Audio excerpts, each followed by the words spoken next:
Hi, my name is Ronnie McEntee. I'm a licensed clinical social worker and a certified telebehavioral health professional. And one of the specialties that I like to work with here at MySpectrum is the population who 65 and older. I've got a lot of experience working with this group, and I find that I can make a good connection with them due to my age. Frequently they tell me they're so happy not to be seeing a young therapist who doesn't understand them or relate to their background. So that's a plus, I think.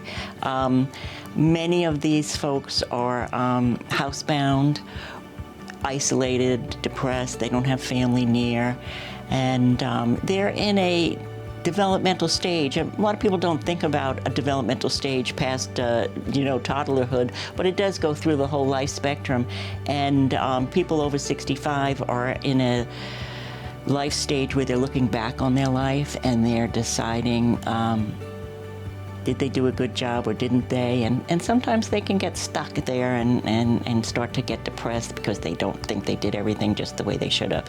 So they appreciate somebody who can talk with them and talk through that stuff.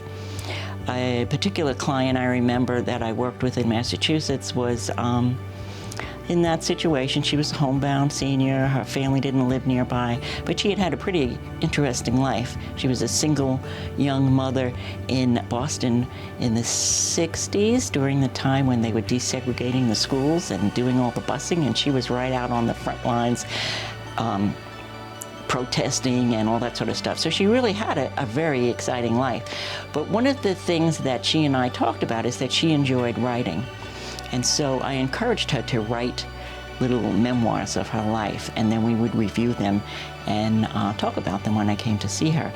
And it really helped her focus on the positive things she had done in her life and how the way she was living now was not all she was. So even with somebody who doesn't enjoy writing the way this client did, just the talking back on the things of their life and reminding them of the positive things is helpful.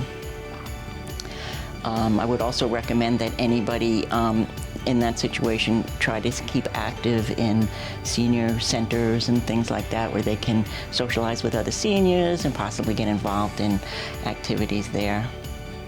So I find that the teletherapy works very well for this age group because, as I said, they're frequently housebound, they don't have transportation, so it's an easy way for them to connect with me online. And again, because I can see anybody who lives in Virginia, it also opens that up to people who maybe live in an area where there are no therapists around. So MySpectrum is covering the whole area. And that is the MySpectrum way.